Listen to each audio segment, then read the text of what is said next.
Hello and welcome to another episode of Higher Energetic Resonance Inspirations. And this week I'm talking about creativity. Creativity and discovering your signature expression is a lifelong journey filled with trial and error. The payoff is priceless. Ask anyone who has some creative outlet to share about their art. They will talk passionately and endlessly. And for many, this is the first understanding of a greater aspect of themselves that they can communicate with, their first spiritual experience.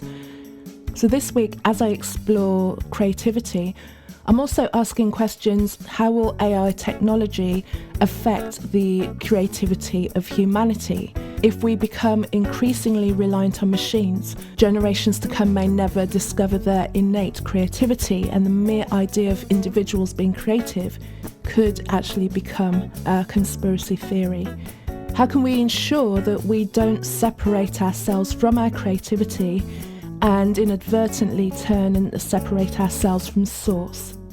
From Leonardo da Vinci, the painter has the universe in his mind and hands.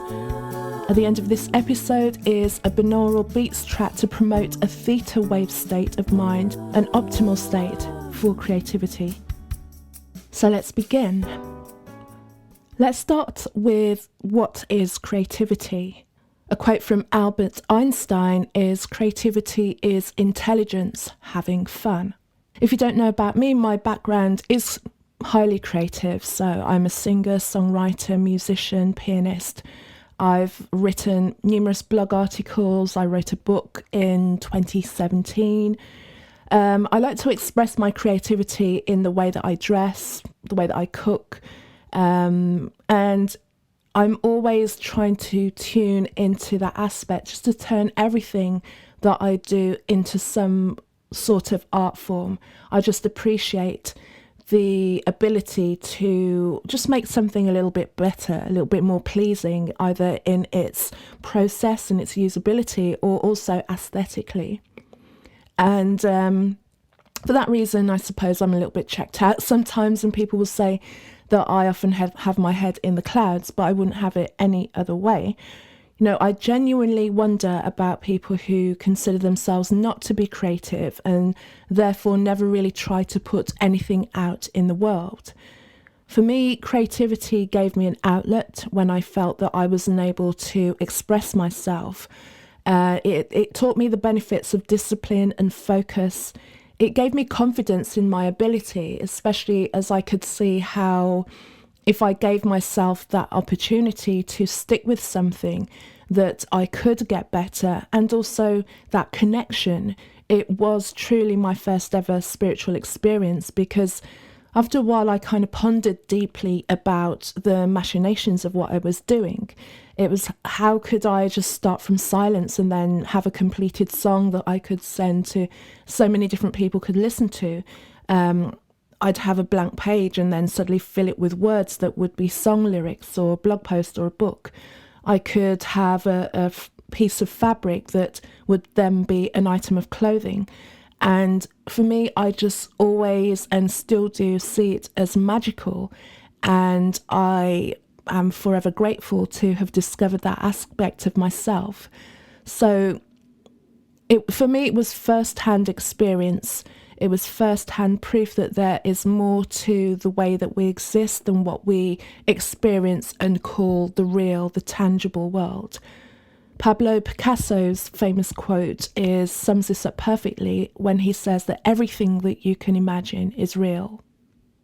Being in contact with that aspect of yourself, that aspect of your higher self that will download, you might hear that term a lot, as people actually suddenly have the tools, the inspiration, the words that they need, the ideas. It just comes to form, or it flows through you, either through whatever your expression is.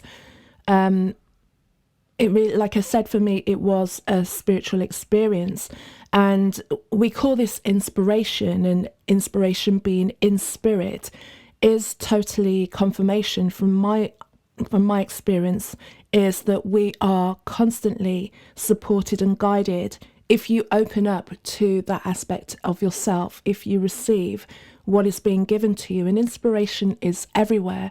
If we kind of think of the people who design airplanes, they will often turn and look to nature and look at the source of what would create a good flying machine.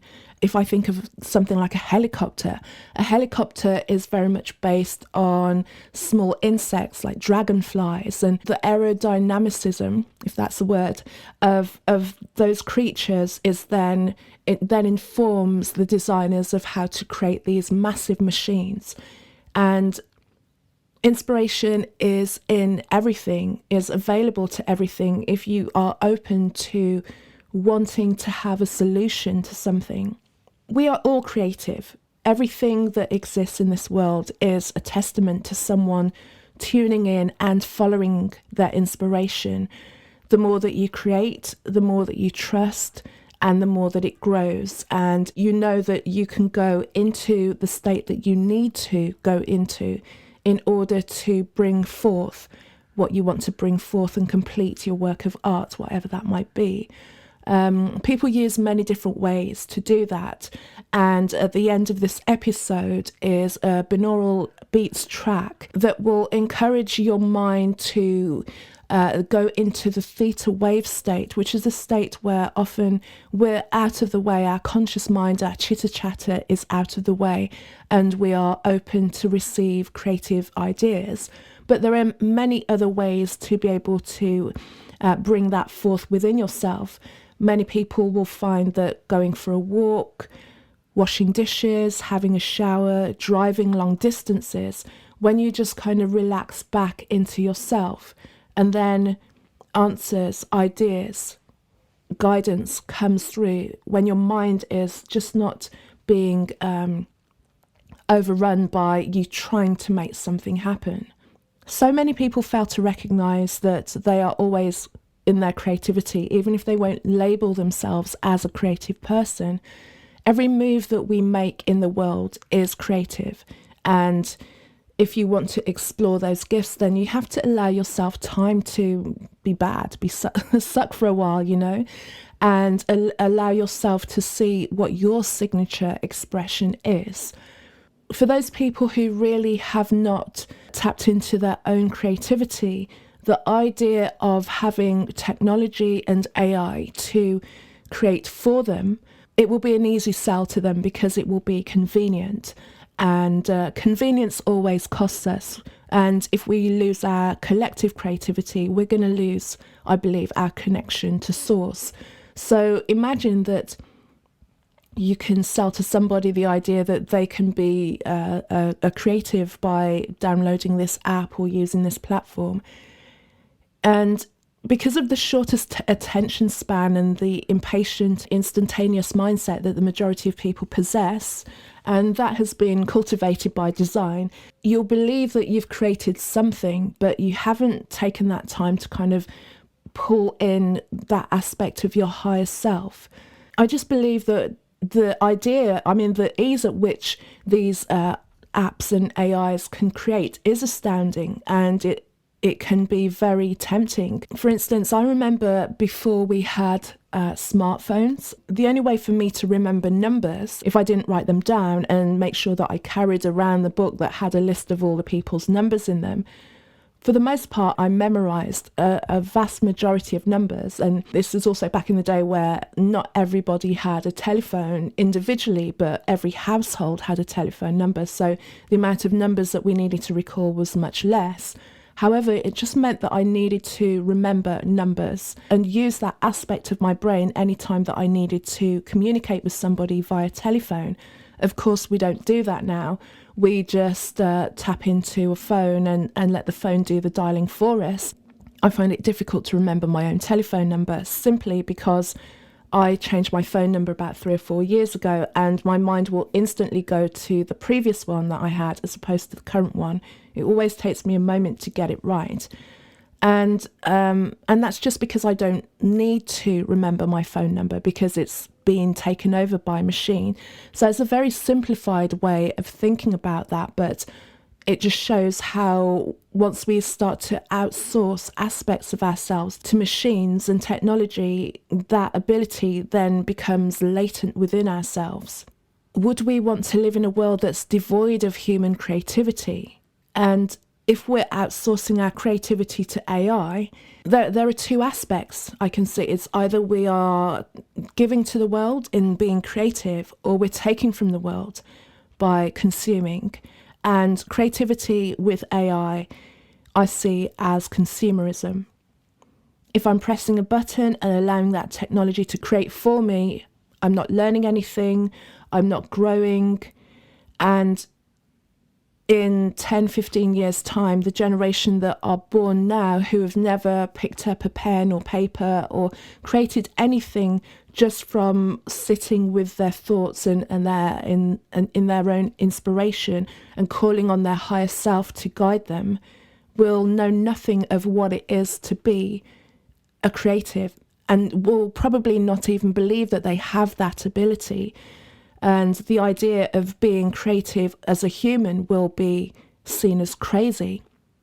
So for that reason, I believe that it is more important than ever that we remain and retain our creativity, that we all find our expression in our art. And there are so many things that we can do that is art. It's not just music, painting, architecture. There's cooking, gardening, writing, photography, anything that you can do in your way that inspires you to stick with it and study and hone your craft and do more and give more, and something that you can see will bring joy to yourself, but inadvertently will inspire joy in other people because they'll see what you're doing and they may even appreciate what you've done. We're at a point in time where we have an opportunity to create. And as old structures and as old institutions are crumbling, we are being presented with a blank page of the future. And the fact that you're here and the fact that you're part of it is an opportunity for you to be part of the creation of this new time that we're stepping into. So the question for you to ask is, what are you bringing? And the question you will ask is, how can I be more creative? Relax, daydream, let your imagination fly. I think so much is about doing and being, and it's just this rush world that we're all aware of isn't serving us. And know that there are no right answers, just different versions of your expression. Tap into your creativity in any way that you can. As I said earlier, there's a theta state binaural beats track at the end of this. And see where your mind goes. Driving, walking, washing dishes. Also, in the early stages of waking up or sleeping as well is an optimal time to maybe tackle some different questions, or just kind of pop into your mind something that you want to be solved, or how will I do this, or just have that thought first thing in the morning, last thing at night, just as you're rising up out of your natural theta state. You'll find that the solutions and the downloads will come. Just pop it in there and see what comes out. From Edward de Bono, creativity involves breaking out of established patterns in order to look at things in a different way. From Dawn Gluskin, don't give up on your daydream. That little voice inside is telling you how to live your life with intent and purpose. And from Rochelle E. Goodrich, from her book Being Bold, Quotes, Poetry and Motivations for Every Day of the Year, we daydream to heal, to hope, to be happier. It is a mental and emotional therapy. Daydreams are experiences both imagined and felt, which makes them very real to the mind and the heart. So relax, smile, daydream. From Henry Matisse, creativity takes courage. So allow yourself the opportunity to play. Allow yourself to do multiple versions of things. Allow it to be something that's just you and not something that needs to be put on the wall in a museum for critics. From Eric Fromm, creativity requires the courage to let go of certainties. I see creativity as a spiritual practice.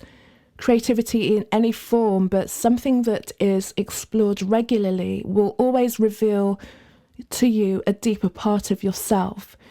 You will start to appreciate the peace that you get when you're in that meditative flow of creation. And for me, it's always a time of retreat. It reduces your mind chatter. It reduces your doubt. You become content to create just for creation's sake. And you're not concerned with the opinions of others, especially critics. And I don't know who created this job. They feel that they are entitled to point the finger at what is right or wrong about other people's expression. I usually find that critics are usually artists who are, in one aspect, afraid to produce their work, basically because they fear that somebody like them, another critic, will judge their work. So it's a catch-22 situation. Creativity is healing. As I said at the top of this episode, I retreated into my creativity and my expression when I just didn't feel that there was any outlet for me in my environment. And also you can see within different art therapies the help that it gives to so many people who go through any kind of trauma. It allows them to open up. It allows them to reconnect to a part of themselves. It's truly, truly powerful. And this is why I believe that we can't allow creativity to leave us. This is an opportunity to leave your stamp on the world, to witness your own growth and your evolution, and also to solidify your personal connection with Source. Creativity is being in touch with your higher self. From Earl Nightingale, creativity is a natural extension of our enthusiasm. And again from Pablo Picasso, every child is an artist. The problem is staying an artist when you grow up. Thank you for listening to this week's episode of Higher Energetic Resonance Inspirations. It's been great to explore creativity, and it's such an interesting time that we live in at the moment with so many changes in the world. It's possible that we could fall into despondency and fear, but also if we recognize an opportunity to see how we can actually create what we want, let the old structures and systems burn. Let them destroy themselves, let the wickedness and let the evil be revealed. And as those are swept away, we're left with a space to create anew. So if you'd like to reach out to me, my email address is info@carolmaywhittick.com. My website, carolmaywhittick.com, carolmaywhittick.com. On Instagram, Casmic, CAZMICK, and Carol May Whittick on Facebook. On Telegram, Her Conversations and Inspirations. So I'll leave you with this theta binaural beats track. I'm not going to narrate over the top of it. I'm going to encourage you to be in a space where you can allow your mind to be transported with this track. Find a breathing pattern that brings you into relaxation and just see where the track takes you. You can lie, you can sit, you can go for a walk. I would not recommend you do this while you're driving. Enjoy.